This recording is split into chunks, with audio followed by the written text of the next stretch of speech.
요한계시록 4장부터 시작되는 종말환상 이야기는 크게 두 개의 공간을 배경으로 하여 전개됩니다. 먼저 한편에는 저 높이 하늘의 어전이 있습니다. 하늘 어전의 중심에는 하나님의 보좌가 있고 보좌에 네 생물이 밀착해 있고 24 장로의 보좌가 그 뒤에 둘러서 있습니다.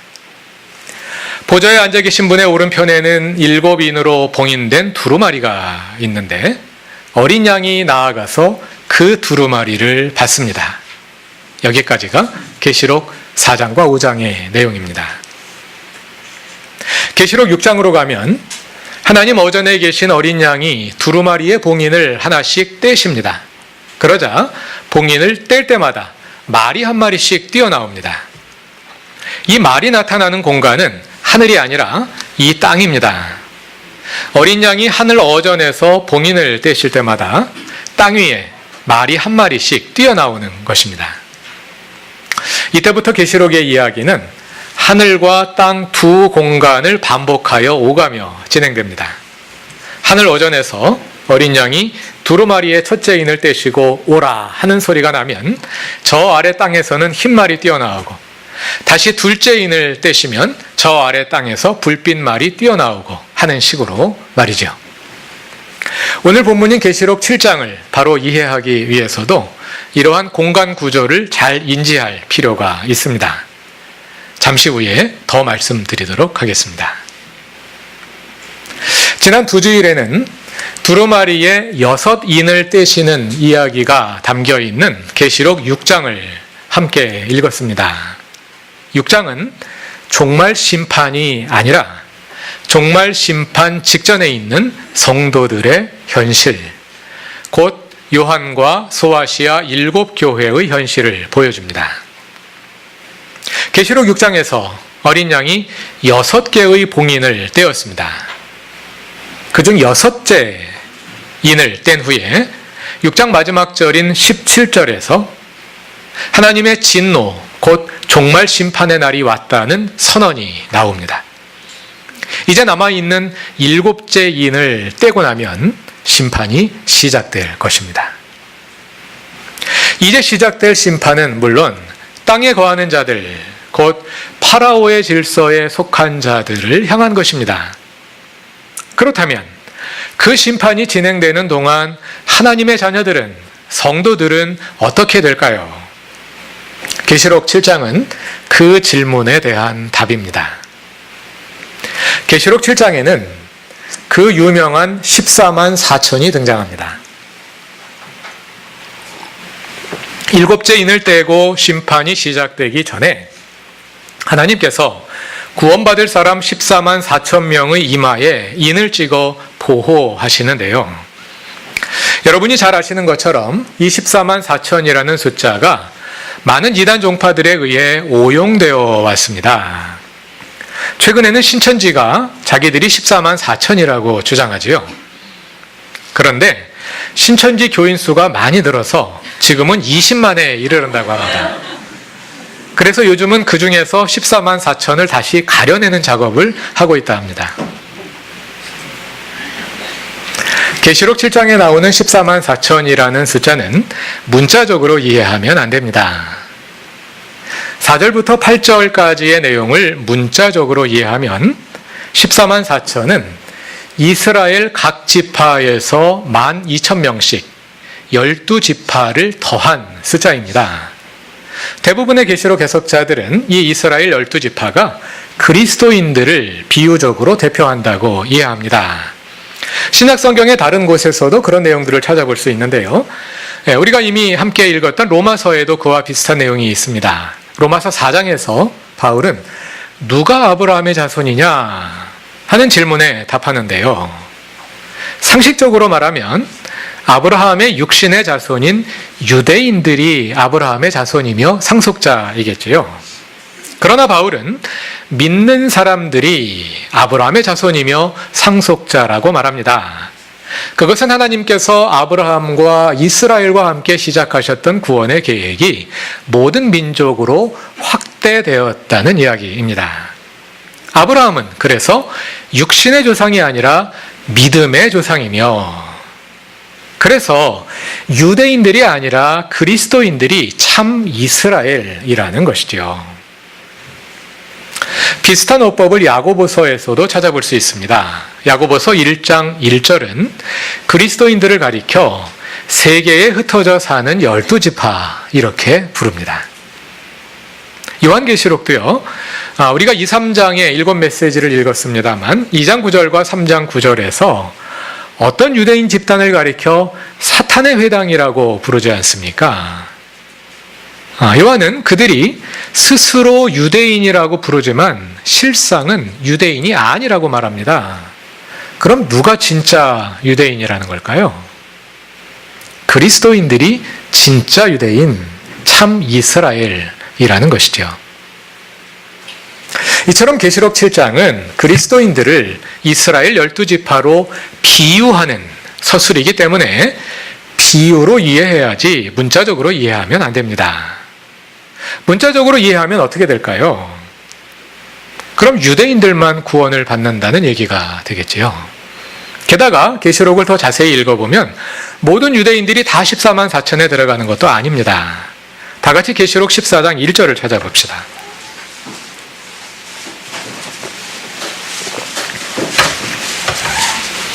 (14장 1절) 이하는 하늘에서 14만 4천이 어린 양과 함께 새 노래를 부르는 모습을 서술합니다. 그 가운데 4절은 14만 4천 명의 사람들을 이렇게 서술합니다. 그들은 여자들과 더불어 몸을 더럽힌 일이 없는 정절을 지킨 사람들입니다. 그들은 여자들과 더불어 몸을 더럽힌 일이 없는 정절을 지킨 사람들이다. 여자들과 더불어 더럽힌 일이 없으니까 성이 뭡니까? 다 남자라는 것이죠. 또 더럽힌 일이 없다는 얘기는 더럽힐 가능성이 있다는 얘기니까 아이들은 빠진 거겠죠. 그러니까 문자적으로 읽으면 14만 4천에는 유대인 남성들만 들어갈 수 있습니다. 이스라엘 12지파의 14만 4천은 그런 문자적인 숫자가 아니라 구원받을 성도들을 가리키는 상징적인 숫자입니다. 12 곱하기 12 곱하기 1000이 14만 4천인데요. 여러분이 잘 아시는 것처럼 12는 완전 숫자입니다. 성경에서 3이 하나님의 숫자로 완전 숫자이고 4가 사람의 숫자 또는 세상의 숫자로 완전 숫자이고 3과 4를 더한 7이 완전 숫자이고 3과 4를 곱한 12가 완전 숫자입니다. 그리고 1000은 엄청나게 많음을 표현하는 숫자입니다. 우리나라에 백화점이 있지요. 백화점이라는 말이 무슨 뜻입니까? 문자적으로 읽으면 100가지 상품이 있는 가게라는 뜻이지 않습니까? 근데 그런 뜻이 아니라 뭐 없는 것이 없이 모든 것이 다 있는 가게다. 그런 뜻으로 백화점이라고 이름을 지은 거지 않습니까? 그러니까 100이라는 그 숫자는 엄청나게 많은 것을 상징하는 그런 숫자이죠. 그와 비슷하게 계시록에서 1000 그리고 만은 엄청나게 많음을 뜻하는 상징적인 숫자입니다. 완전 숫자 12 곱하기 완전 숫자 12 곱하기 엄청나게 많음을 뜻하는 숫자 1000. 그렇게 해서 나온 숫자가 14만 4천입니다.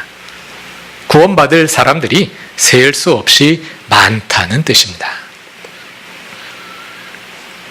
바로 그 숫자가 이어지는 7장 9절에서는 다른 방식으로 서술됩니다. 7장 9절을 다 같이 읽어보겠습니다. 그 뒤에 내가 보니 아무도 그 수를 셀 수 없을 만큼 큰 무리가 있었습니다. 그들은 모든 민족과 종족과 백성과 언어에서 나온 사람들인데 흰 두루마기를 입고 종려나무 가지를 손에 들고 보좌 앞과 어린 양 앞에 서 있었습니다. 그 뒤에 내가 보니 7장 1절부터 8절에 나오는 14만 4천의 환상을 본 후에 또 다른 환상을 보았다. 이런 뜻입니다. 그런데 이번에는 공간적인 배경이 달라집니다. 7장 1절부터 8절까지는 땅에서 일어난 이야기입니다. 그런데 7장 9절로 가니까 공간적 배경이 보좌 앞으로 하나님의 어전으로 다시 옮겨졌습니다. 계시록의 중심 줄거리는 주로 땅을 배경으로 이어지는데요. 그러다가 종종 하늘 어전으로 올라가는 장면들이 있습니다. 전에 계시록 4장에 나오는 하나님의 어전 장면을 살펴보면서 계시록의 주요 지점마다, 다시 말해서 7인과 7나팔과 7대접이 시작할 때와 끝날 때마다 반복해서 어전 장면이 다시 나타난다고 말씀드렸죠. 바로 그 장면들입니다. 어전은 저 하늘 꼭대기에 있는 것으로 형상화되니까 어전 장면이 나올 때마다 공간적 배경이 땅에서 하늘로 바뀌는 것입니다. 그런데 재미있게도요, 그 장면들에는 대개 합창이 동반됩니다. 내용을 오늘은 다 확인하지 못하고요, 합창이 나온다는 것만 한번 찾아서 확인해 보겠습니다. 먼저 오늘의 본문인 7장 9절 이하를 보시죠. 하나님의 보좌 앞에 셀 수 없는 큰 무리가 있고요, 그들이 10절에서 큰 소리로 찬양합니다. 그리고 이어서 천사들과 장로들이 12절에서 또 합창을 합니다. 다음 오전 장면은 7장에서 바로 이어지는 8장 1절부터 5절입니다. 7째 인을 뗀 후에 7나팔을 불기 직전인데요. 바로 앞 7장에서 찬양이 나왔기 때문에 여기에는 찬양이 나오지 않습니다. 다음 오전 장면은 11장 15절부터 19절까지입니다. 11장 15절 이하를 보시면 7째 나팔을 분 후에 하늘에서 큰 소리로 합창이 울려 퍼지고요. 그 다음에는 24 장로들의 합창이 이어집니다. 그리고 중심 줄거리에서 다음 합창이 나오는 장면은 15장입니다. 15장은 7대접을 쏟기 직전인데요. 2절 후반부를 보시면 짐승과 그 짐승의 숫자를 이긴 사람들이 하나님의 검은 고를 들고 서서 합창을 하고 있습니다. 그리고 마지막은 19장 1절입니다. 19장 1절을 보면 7대접 재앙, 곧 바벨론의 멸망에까지 이르는 중심 줄거리의 첫 사이클이 모두 완료된 후에 하늘에 큰 무리가 다시 합창을 합니다. 오페라나 뮤지컬의 장면을 떠올려 보셔도 되겠습니다. 주로 땅에서 주요 사건들이 벌어지다가요, 주기적으로 하늘이 열리면서 큰 무리가 합창을 합니다. 사건이 벌어지다가 합창을 하고 또 사건이 벌어지다가 합창을 하고 이렇게 반복이 됩니다. 이 합창은 크게 보아 두 가지 기능을 합니다. 하나는 지금 벌어지고 있는 사건들을 해석해 주는 것입니다. 사건이 벌어진 다음에 합창으로 그 사건을 해석합니다. 또 사건이 벌어진 다음에 합창으로 또 그 사건을 해석해 줍니다. 이렇게 사건을 해석해 주는 기능이 한 가지 있고요. 그리고 또 한 가지 기능은 앞으로 최종적으로 이루어질 구원을 예기의 형식으로 미리 보여주는 것입니다. 그래서 아직 구원과 심판의 과정이 끝나지 않았습니다. 22장까지 가야지 끝납니다. 이제 7장입니다. 그런데 또 불구하고 이 어전 장면에는 그 최종적으로 구원받은 그 성도들의 모습이 미리 하늘 어전 장면으로 나타납니다. 미래에 있을 구원을 희망으로 미리 예기적으로 보여주는 것입니다. 이렇게 두 가지 기능을 하고 있는데요. 오늘 우리가 함께 읽고 있는 계시록 7장 9절 이하도 바로 그러한 장면입니다. 그 뒤에 내가 보니 아무도 그 수를 셀 수 없을 만큼 큰 무리가 있었습니다. 그들은 모든 민족과 종족과 백성과 언어에서 나온 사람들인데 흰 두루마기를 입고 종려나무 가지를 손에 들고 보좌 앞과 어린 양 앞에 서 있었습니다. 여기에서 아무도 그 수를 셀 수 없을 만큼 큰 무리라는 표현, 구약 성경에서 어떤 내용이 생각나십니까? 하나님께서 아브라함에게 하셨던 약속이 떠오르지 않습니까? 하나님께서 아브라함에게 내가 내 자손을 하늘의 별과 같이 바다의 모래같이 셀 수 없을 만큼 많아지게 하셨다고 약속하셨죠. 그 말씀이 창세기에도 반복되고 아브라함에게도 하시고 이삭에게도 하시고 야곱에게도 하시고 그 다음에도 하고 구약 성경에 자주 나오는 그런 표현이죠.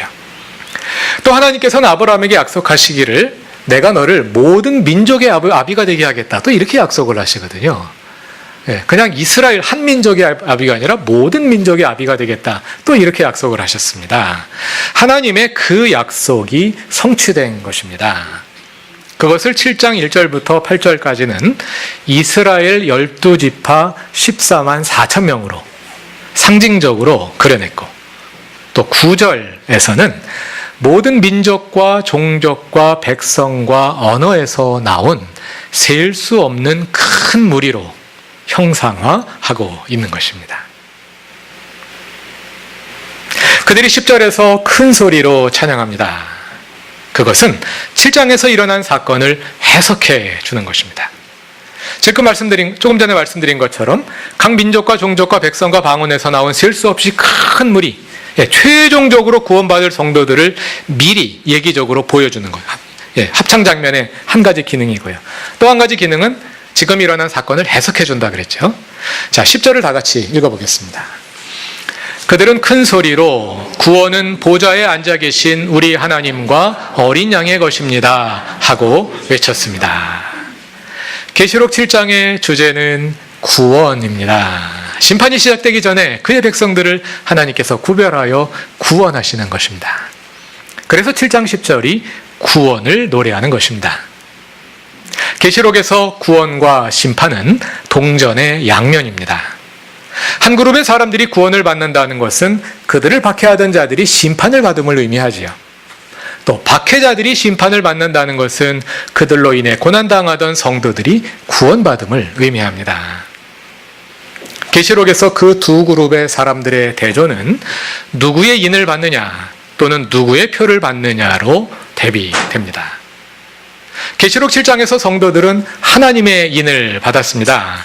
그것은 마치 출애굽기에 나오는 애굽에 내린 10번째 재앙, 파라오의 장자로부터 짐승들의 장자에 이르기까지 모든 장자들을 죽이는 재앙이 내릴 때 하나님께서 이스라엘 집들은 어떻게 하셨나요?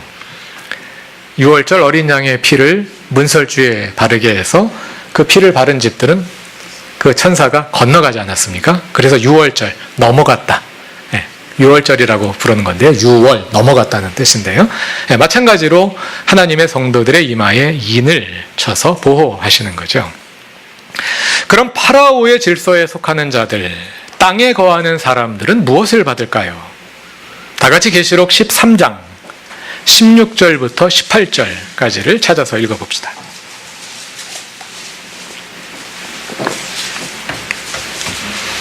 계시록 13장 16절입니다.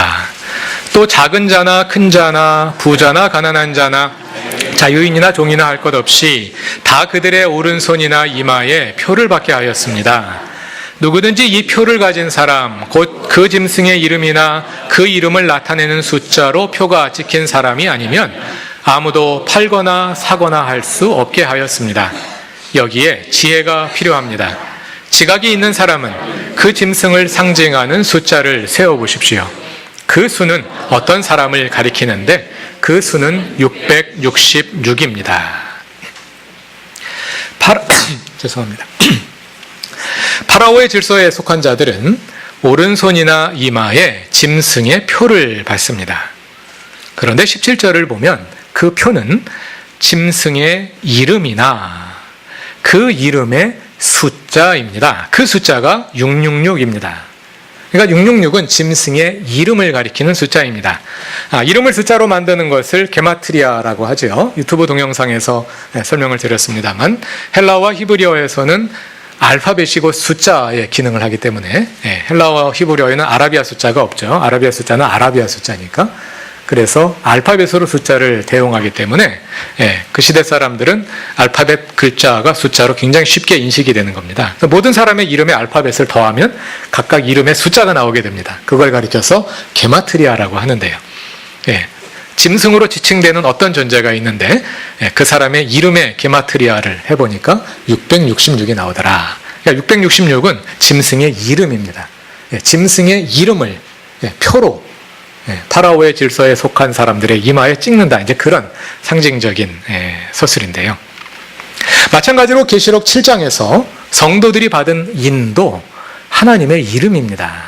다 같이 계시록 14장 1절을 14장 1절을 찾아서 읽어봅시다. 또 내가 보니 어린 양이 시온산에 서 있었습니다. 그 어린 양과 함께 14만 4천 명이 서 있었는데 그들의 이마에는 어린 양의 이름과 그의 아버지의 이름이 적혀 있었습니다. 14만 4천으로 비유된 구원받은 그리스도인들은 이마에 도장을 찍었는데요. 그 도장에는 다름 아니라 어린 양의 이름과 하나님의 이름이 적혀 있습니다. 이 도장은 소유권의 표시입니다. 하나님이 우리의 이마에 너는 내 거다 하고 도장을 꽝 찍은 것입니다. 하나님의 소유권, 이것을 다른 말로 하면 어떻게 될까요?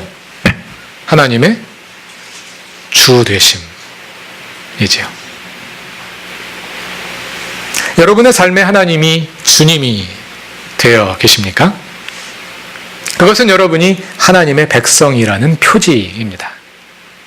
하나님께서는 그분의 소유된 백성을 심판에 버려두지 않고 반드시 구원하실 것입니다. 우리의 구원이 우리의 주님이신 하나님께 있습니다. 계시록 7장 16절은 그 구원을 다음과 같이 설명합니다. 7장에 나오는 찬양 가운데 하나인데요. 16절을 읽어보겠습니다. 7장 16절입니다.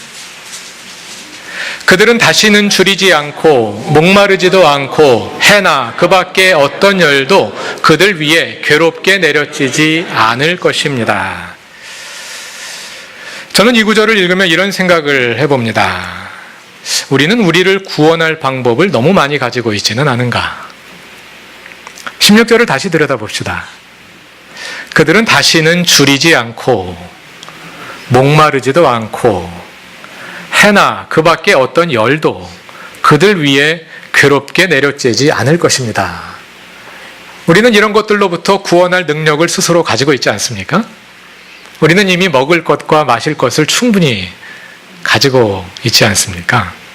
또 우리에게는 이미 자가든 월세든 전세든 살만한 집이 있고 에어컨 하나쯤은 다 가지고 있어서 뜨거운 열이 우리 머리 위에 내려질 일도 별로 없지 않나요?